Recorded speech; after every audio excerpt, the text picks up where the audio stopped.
Deb Moore at the podium a little bit later. Yes. So let's stand as we're able and sing our first song, I'm Gonna Shine.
August the 22nd, put it on your calendar, at 1 p.m. is a town hall meeting here at the Comfort Suites, 2521 Elm Hill Pike, Nashville, where we have been. It's going to be in person or via Zoom. So you take your pick, whichever you're most comfortable with. And the in-person Zoom, the information will be in the weekly happenings. So that email that comes out every week, check on that one. It'll give you that link in order to view via Zoom. Pizza will be brought in, not delivered to your home. Gotta show up for the pizza. Gotta show up for the pizza. So we will be having some pizza here for that. So if you're going to be with us in person, you need to let us know so that we have a count for how many people we need to purchase for. Okay, so you'll respond with RSVP to the church office, unityofmusiccity@gmail.com, and let us know how many will be in your party. 10. Does that mean 10 pieces? Please check your email for a survey. It's real important. I've seen this survey already. I'm working on it. I'm printing it out so I can have some time to write on it and do my thing with it. Please check your email for a survey with a series of questions regarding what members are thinking when it comes to the ministerial offerings of Unity of Music City. This will help the Leadership Council begin to take some new actions in the direction for Unity of Music City. Thank you for your important and appreciated participation. You say, oh, well, it's just mine. Nobody wants to know. Yes, we do. We want to hear your voice. And this is the way right now, it's the best way for us to kind of communicate on that level. So please take some time, check your emails, get a hold of that survey, and sit with it, marinate in it a little bit, and give it some time. The prayer chaplains are always available for your prayers. If you have a prayer request or concern that you would like for them to be made aware of, you can email the your prayer request to Unity, UOFMC prayer requests @gmail.com. There's also a prayer box at the back of the room, so if you're here today, if you have a prayer concern, pop something in there and let the chaplains know about it today, okay? Any and all prayer requests, of course, are welcomed. A Course in Miracles, it's still going on Zoom, Sunday mornings from 9:30 a.m. till 11 a.m. Via Zoom. Again, you can get that link in the email that comes out, the Happenings email every week. The August 8th Sunday celebration service will be held at the Quality Suites at 2615 Elm Hill Pike. We are the Comfort Suites right now. The Quality Suites is where we'll meet on that August the 8th. Okay, mark that on the calendar. Don't come here like, but we'll see you there on August the 8th. That's next Sunday, isn't it? Next Sunday. Okay, great. Let's sing again. Not yet. No? We've got something special. Oh, yes.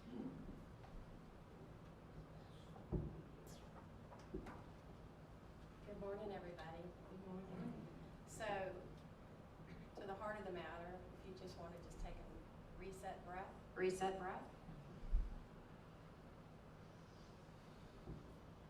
Just kind of connect to your heart as I share our vision, mission, and purpose.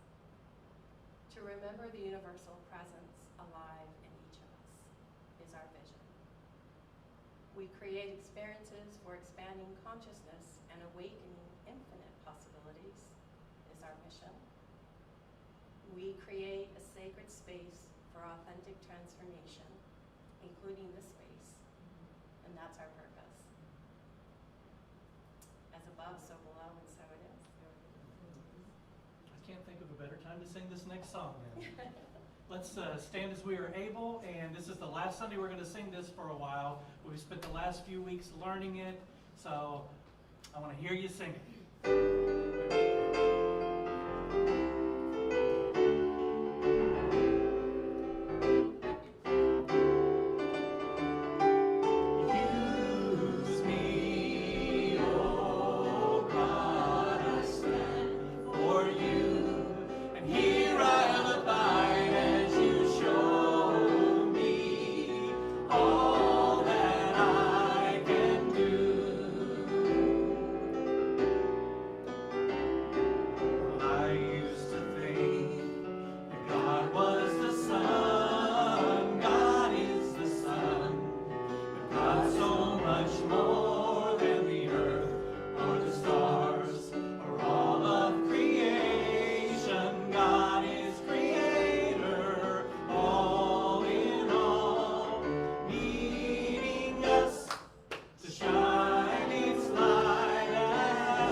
So it is.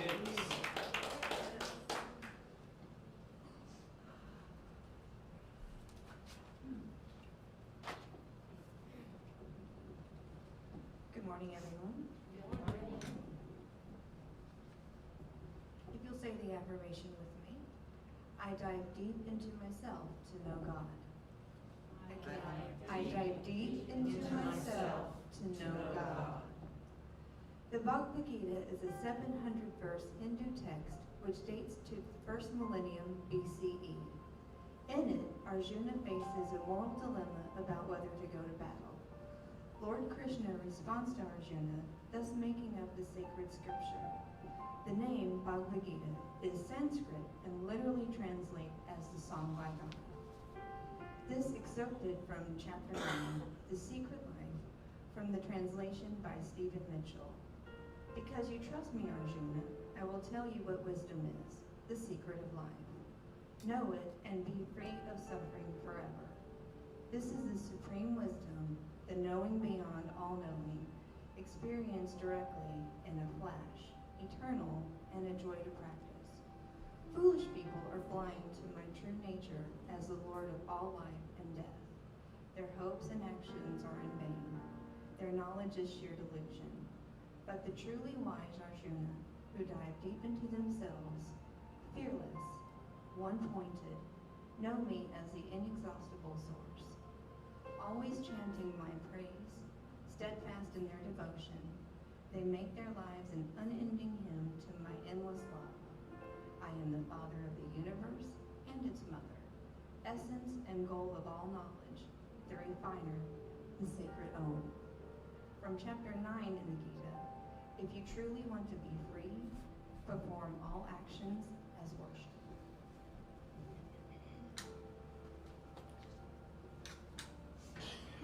Thank you, Amy. And I invite you to close your eyes if you're comfortable, or to stare at a spot on the carpet.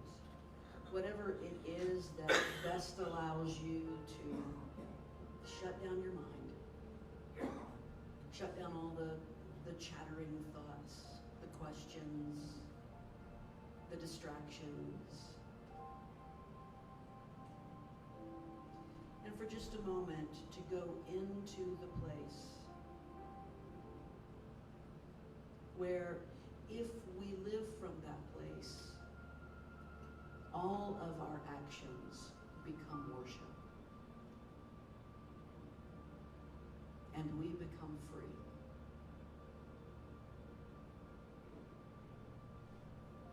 This place, this beingness, this self that you are, is not something to go in search of.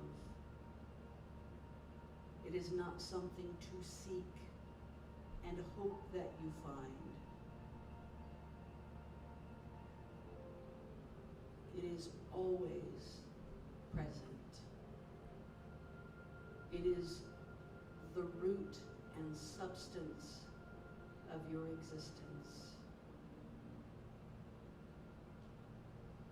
It is you. It is the place of I am.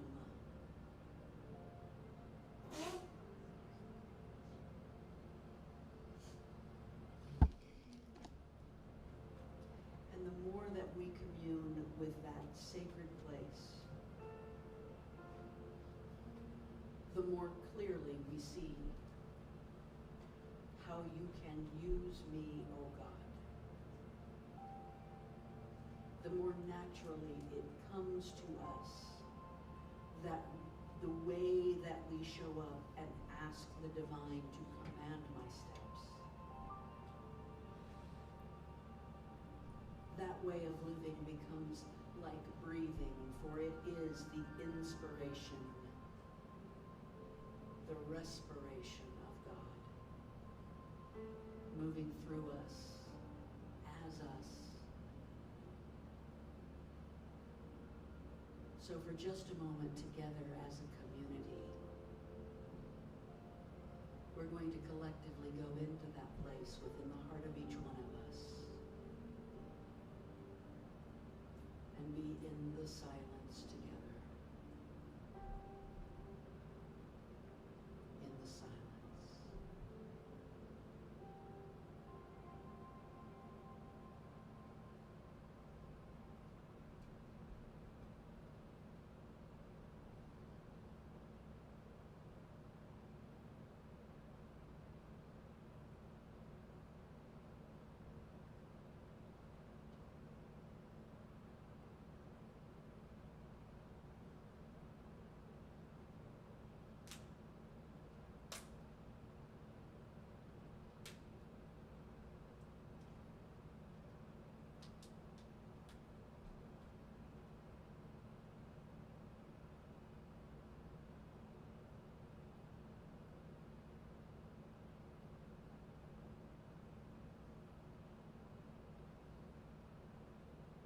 The Christ in me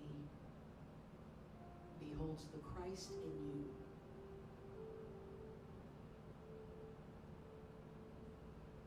The higher self in me beholds the higher self that you are.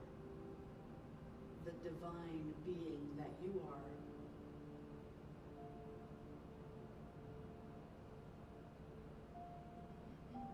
And we live in gratitude for this community of people who are here, committed to engaging with each other in that way, committed to reminding each other of the divine higher being that we are, each one of us, at our core. And together saying, use me, O God. Command my steps.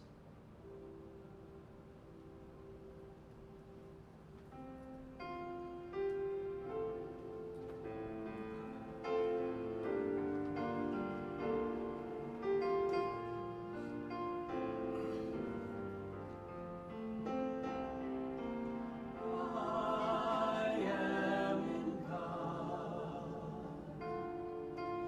God is in me. My life is God expressing. I am in God. God is in me. All that I am flows to and from God.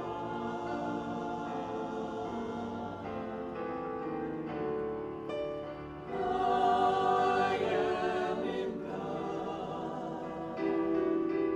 God is in me. My life is God expressing.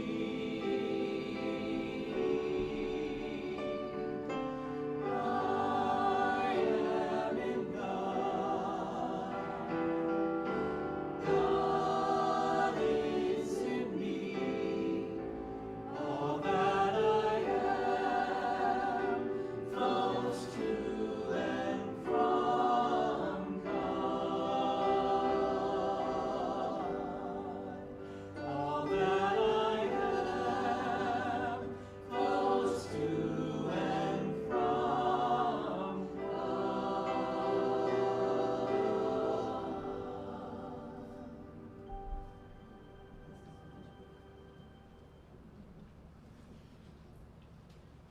Thank you, Mayor.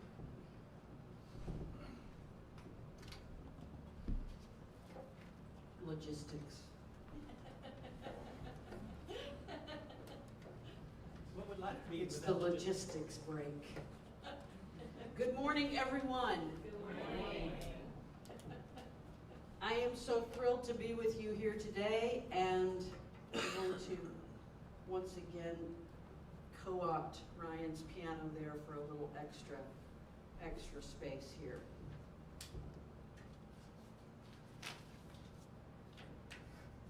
All right, we're ready. So last week I I partially attended the Faculty Summer Institute at the college. It was on Zoom, and I don't know if any of you have ever spent 8 o'clock till 4:30 on Zoom. Not But fun. it's hellish. It's hell. You would think it would be better because you could turn off your video and go to the bathroom, and they don't know. You would think it would be better. It is not. It is not better.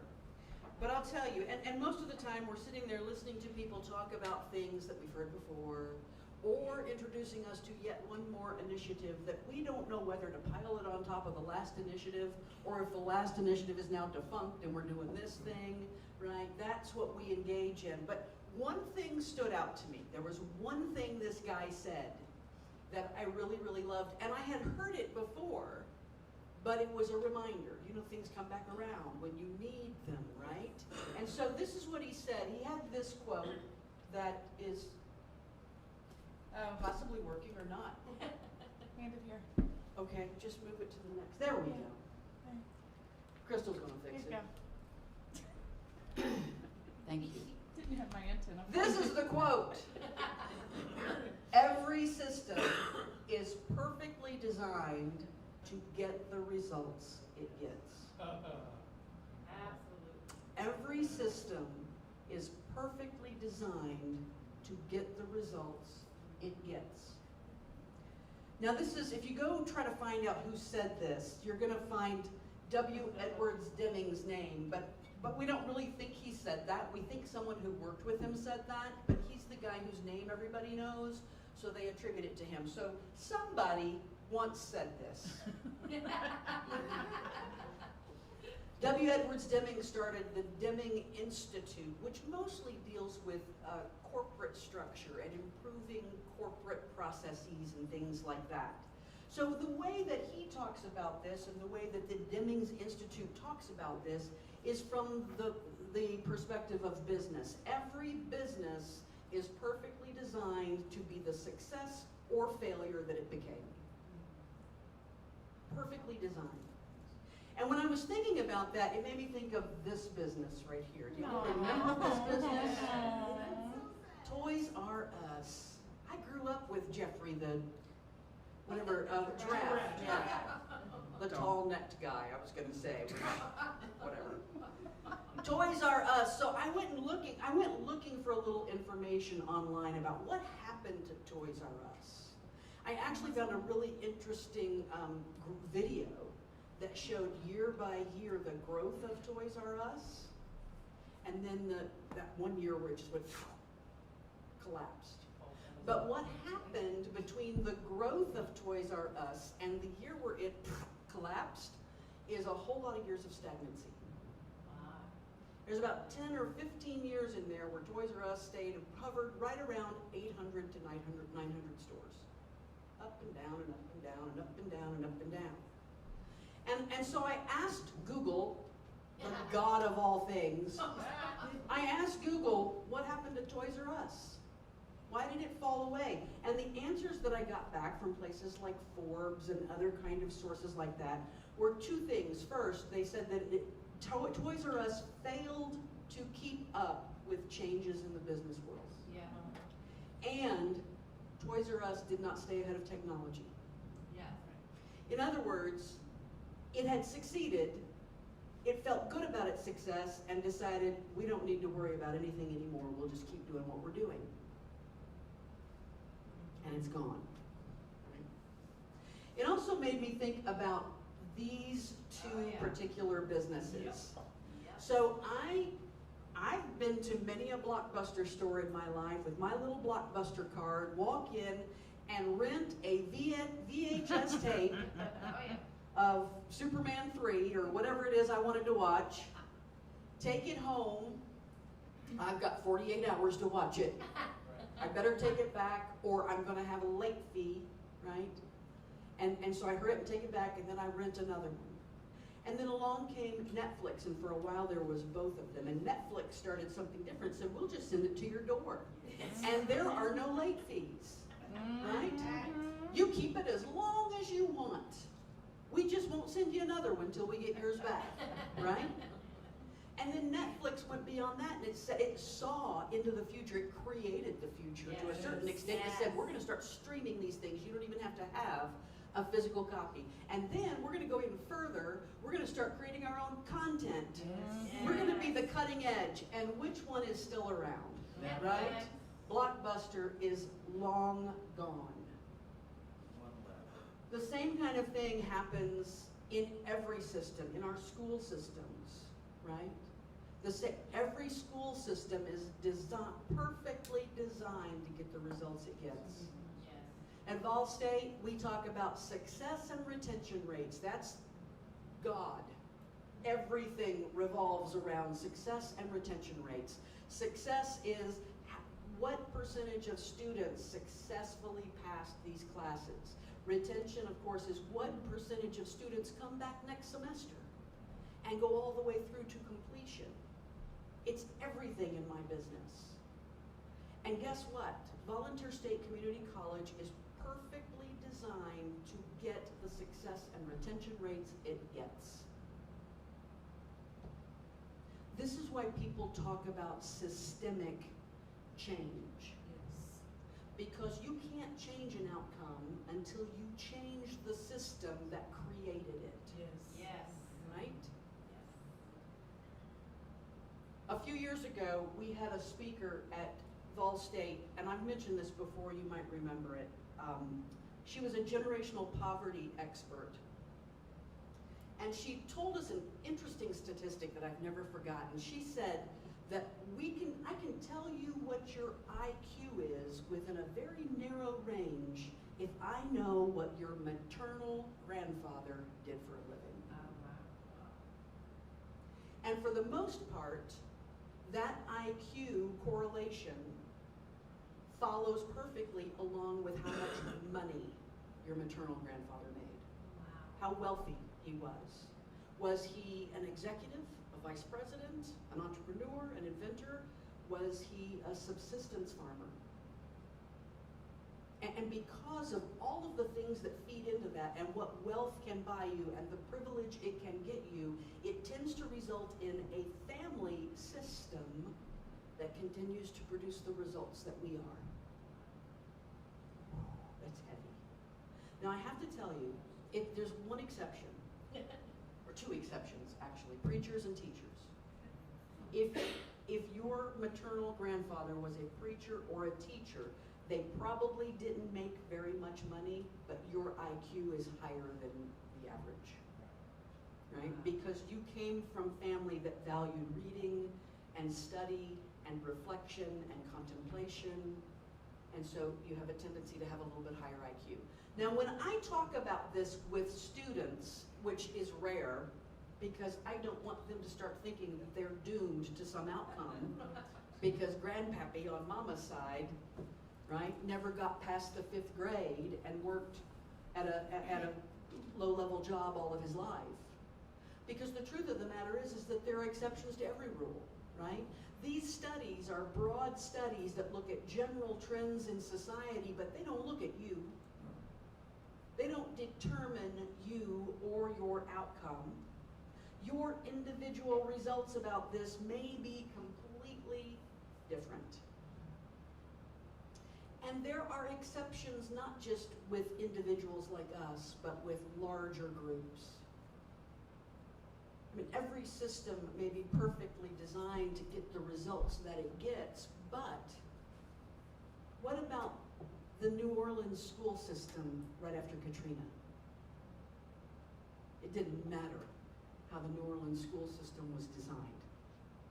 It was dealing in a whole different reality now. What about if you had a really successful restaurant that was just kicking it at high gear, and then a tornado flattened it?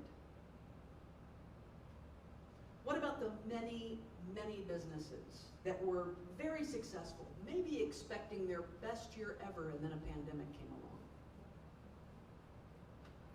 Can't help it. It just happened. This is the paradox. The paradox is that systems are perfectly designed for their results, and results are sometimes impacted by things outside of our control. We don't like to talk about things outside of our control in unity, do we? We don't like to talk about that, right? Some might say that the pandemic, I've heard this said, that the pandemic was a collective creation, and I'm okay with that. I can sit there and believe that. I can also recognize that there were people, individuals, many folks before this pandemic hit who were daily affirming and envisioning and intentioning for a healthy, open, free life. And they're living through a pandemic too. Right? So even if it was a collective creation, we are all living through this pandemic. It's a paradox, and I'm okay with paradoxes. If you've known me very long at all, you know I am cool with the paradox. Sometimes I think that living in the paradox is the only place that makes sense. Because I have to gently hold two competing ideas and see the validity in both of them. Is it true that I can set intentions and co-create my life? I absolutely believe that it is. Is it true that sometimes unexpected things happen that throw everything off kilter? It absolutely is.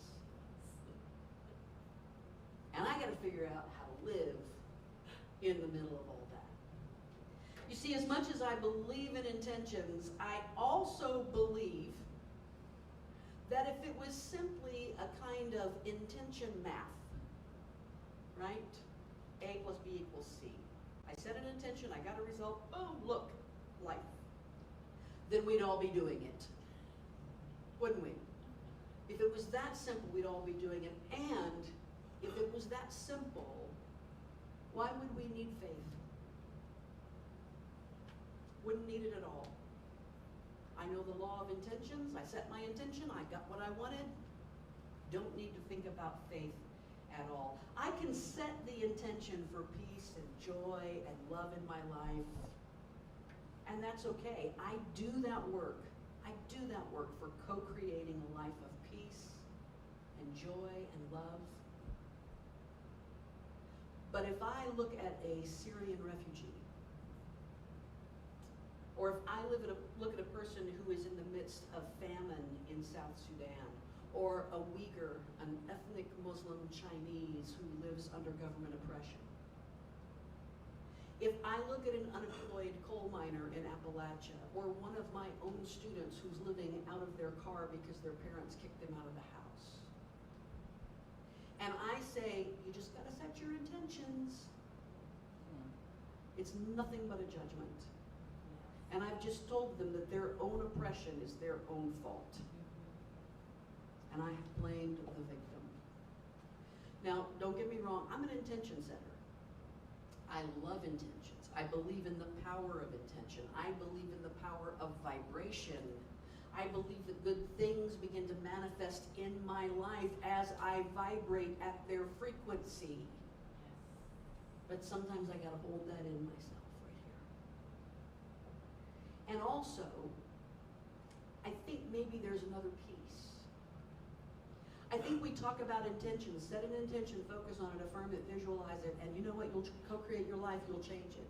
But I think sometimes we miss a piece of that, a really important piece. We love to simplify things, don't we?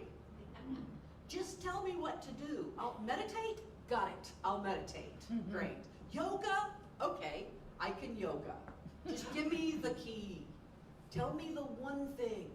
We like to number things and package them, right? We have 4 agreements and 7 habits of highly effective people, 10 commandments and 12 steps, right? We got all these nice, neat little packages so that people can kind of digest what it is that we need to do. But I think that this life is far more organic than that. And sometimes it's messy. And purposely paradoxical.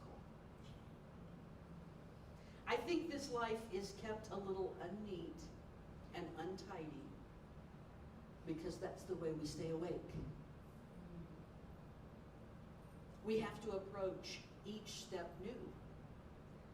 We have to approach it fresh. We have to be ready to trust once, again, every day.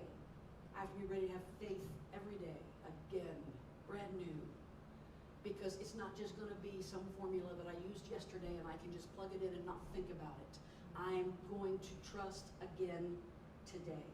I'm ready to listen and learn something new again today. And paradoxically, I think that can be simple if we remember an important piece about living an intentional life. So I want to talk for just a moment about the 3 faces of Eve. No, not really. Wasn't that a movie? Wasn't that a movie, The 3 Faces of Eve? Yeah. I want to talk about the 3 persons that you are. The 3 levels of existence that we all have. The 3 rooms in which we exist. And the first room I want to talk about is this. The person of doingness, the place of doingness, right? This is where, believe it or not, this is where we actually set the intention and perform the action. Because doingness is where we do anything, where we carry it out. What am I going to have for lunch today? I'm going to set an intention that Nikki's going to buy me Mexican food on the way home. And I'm going to affirm it and visualize it. It shall happen. I'm going to have this intention, and I'm going to focus on this intention, and it's going to cause me to do things. I am going to stop and meditate. I'm going to do all the stuff that feeds this, and then I'm going to do the action of it. And there's nothing wrong with this level. Sometimes we like to say, oh, this is the level where, this is the superficial level where people live, and you're not very spiritual. This is an important level. Otherwise, we wouldn't do it, right? The Bhagavad Gita says, you have to act. All beings have to act. Breathing is an act.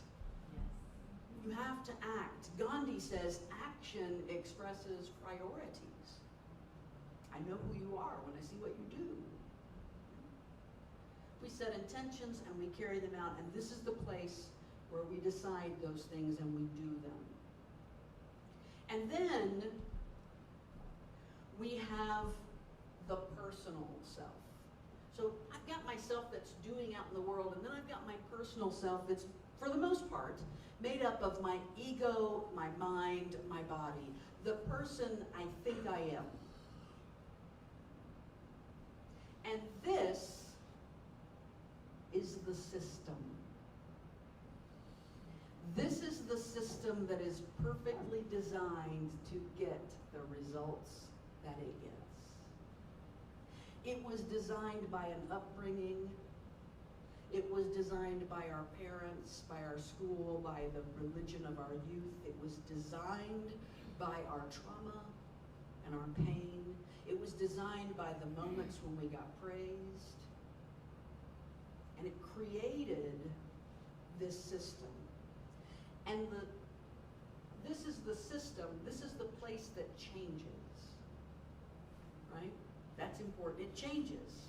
That's why we read self-help books. That's why we go to therapy. That's why we keep working on ourselves, because we can change ourselves. Right? We can change the way our ego shows up. We can change our mind. We can change our body. I have lost 15 pounds in the thank you. I knew I was going to get that in somehow. I knew I was going to get that in somehow. We can change all of this. The problem is that this is the place we usually go to set our intentions. This is the place we usually usually go to. How many times have you been in a service or a workshop and someone was talking about intention setting and they said something like this: what are your biggest dreams? What do you want to make of your life? What is your heart's desire? What is your vision for yourself? And here's where we go. We go right to that place. We go right into the system that already wasn't getting the results we're hoping and intentioning for. And we expect it to do something different for us. And we know that that's insanity, right? Going back there and expecting a different result. We can set intentions from this imperfect, changeable, often battered system. From a mind or a body that has been altered by trauma or is subject to jealousy or is concerned that we won't get what should be ours. From an ego that operates from lack math.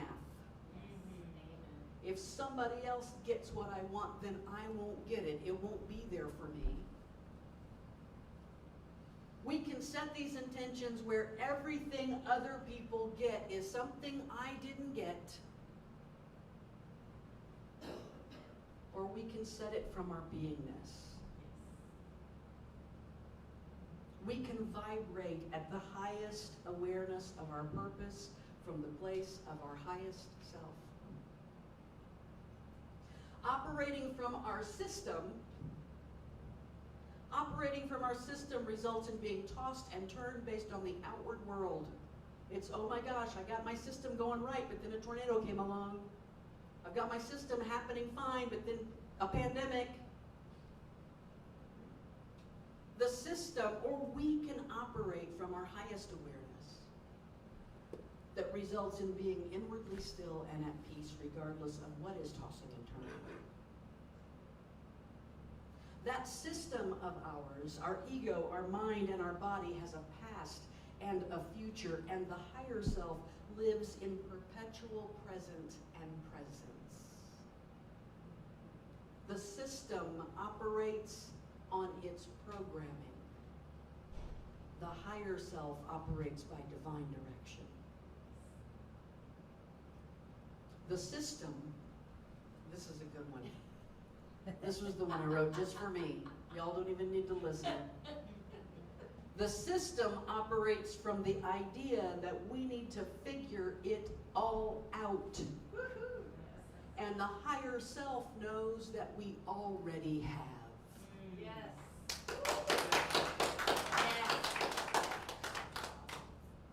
When we commune with our higher self,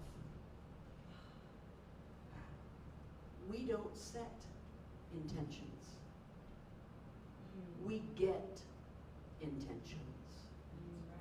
We move from intention setting to intention getting.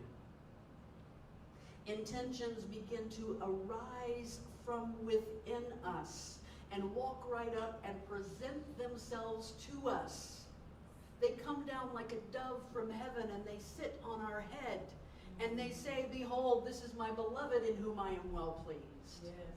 And I am here to deliver through this baptism your purpose,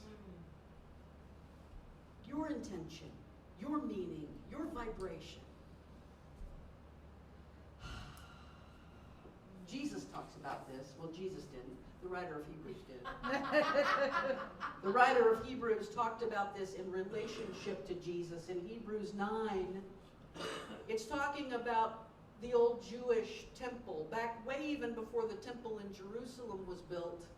And it was a tent out in the desert, and how there was the outer tent where people could go into, and then there was the inner tent where only the high priest could go, and that inner tent was the holiest of holies, the inner sanctum. And this is what the writer of Hebrews says: but when the Messiah arrived, when the Christ arrived, high priest of the superior things of this new covenant, he bypassed the old tent and its trappings in this created world and went straight into heaven's tent and the true holy place once and for all. once and for all.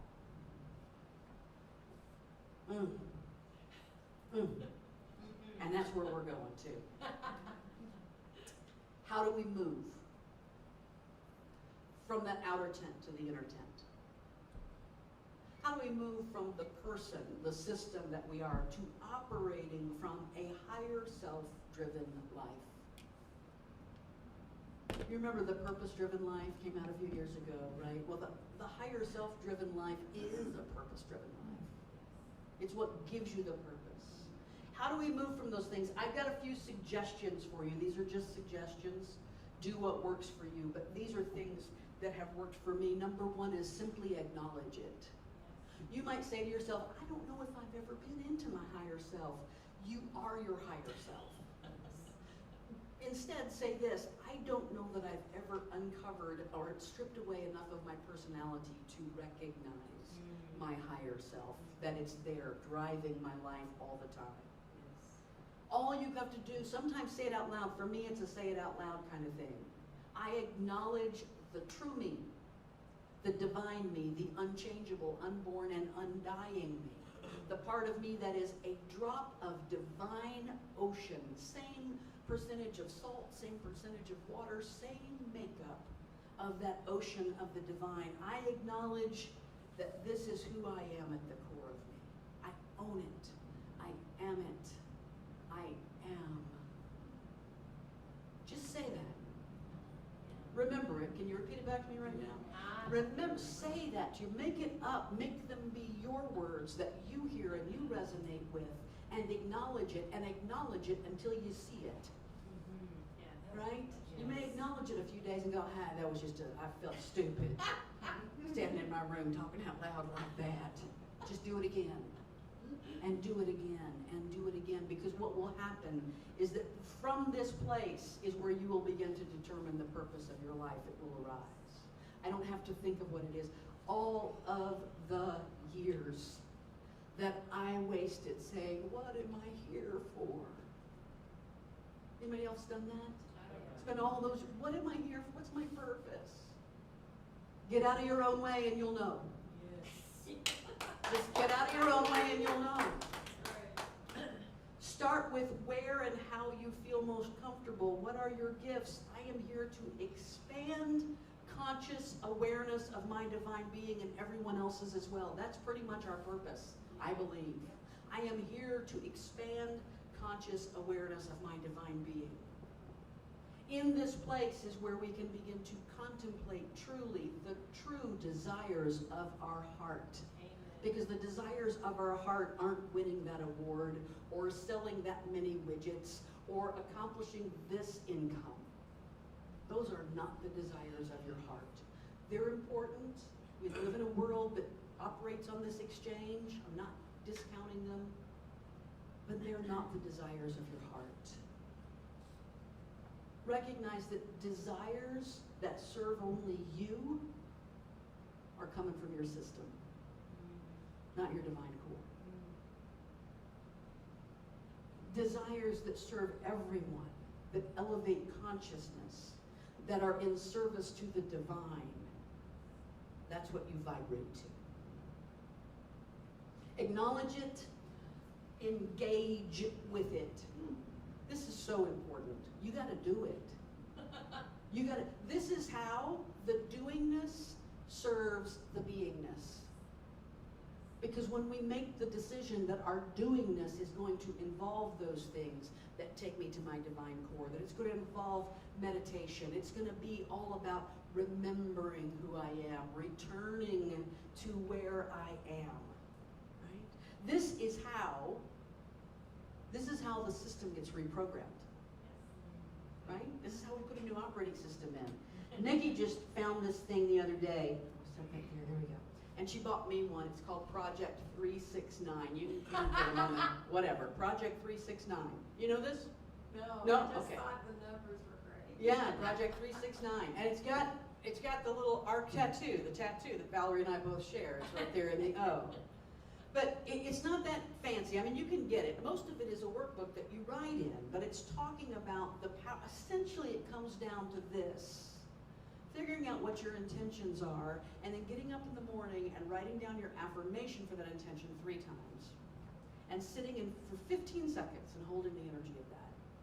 And then in the afternoon, sit down and write it 6 times, and envision it, hold it for 15 seconds. And then at night, you write it down 9 times. And let me tell you how fast this happens.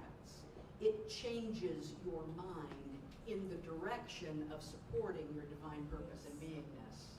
It shifts your system into actively engaging in this on an ongoing basis. I don't care how you do it. You certainly don't have to write that book or read that or buy that book.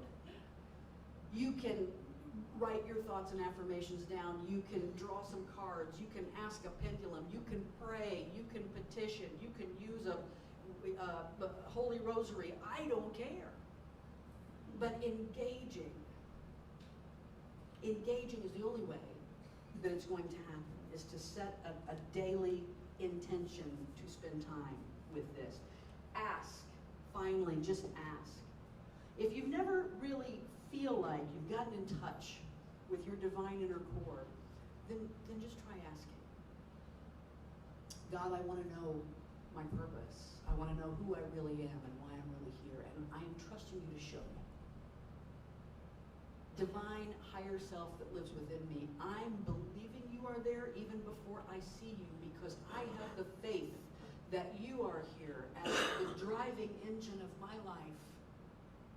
And I trust that you will show yourself to me. Ask your ego to get out of the way. It works for you. It has to. If you really want it to, it has to. Ask your mind to quiet. It will. Like a toddler, you may have to ask it a few times. Right? What did I say? I said stop. Right? The mind. They say that toddlers don't know the real meaning of the word no until about 3 years old. But that doesn't stop us from using it, does it? Just ask. As we know ourselves more clearly, as we spend this time in divine communion, we begin to live more purposeful lives. We begin to carry out the mission of our own beingness and the beingness of every organization that we are a member of. We begin to see it elevate to a way of being that we did. Unexpected things happen. If you don't believe that, after the service, ask Nikki Conley about her weekend last weekend. Because unexpected things rise up. And they're better than you ever imagined. Ever imagined. We start to experience our intentions presenting themselves to us. We intention get, not intention set. Namaste.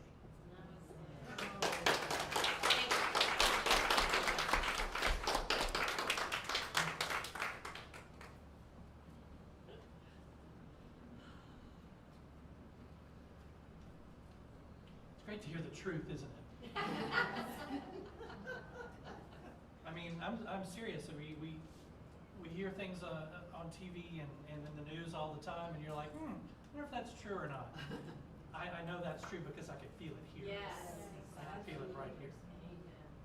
So let's kind of focus on our heart space and think about all the prosperity that we have in our lives, whether it comes from the spiritual realm, whether it comes from the physical realm. It's all the same. It's all prosperity. It's all the good that comes in our life. And we remember that we give a little bit of that back to our spiritual community. I think there's a red bucket there in the back. You can do square on the website, however it comes to you. But let's think of that as we say our offertory blessing. I am open to receiving floods of financial abundance with ease, so that I may be able to give back even more to the world around me. And we do. We live in a world of infinite abundance. So let's stand and let's sing that.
prayer of protection.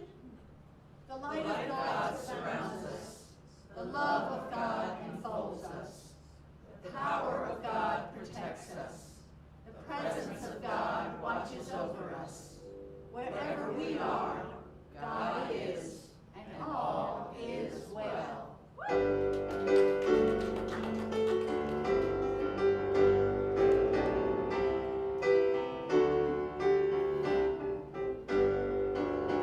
All is well, life is good. We are truly blessed. All is well, life is good. We are truly blessed. All is well, life is good. We are truly blessed. All is well, life is good. We are truly blessed. All is well, life is good. We are truly blessed. All is well, life is good. We are truly blessed.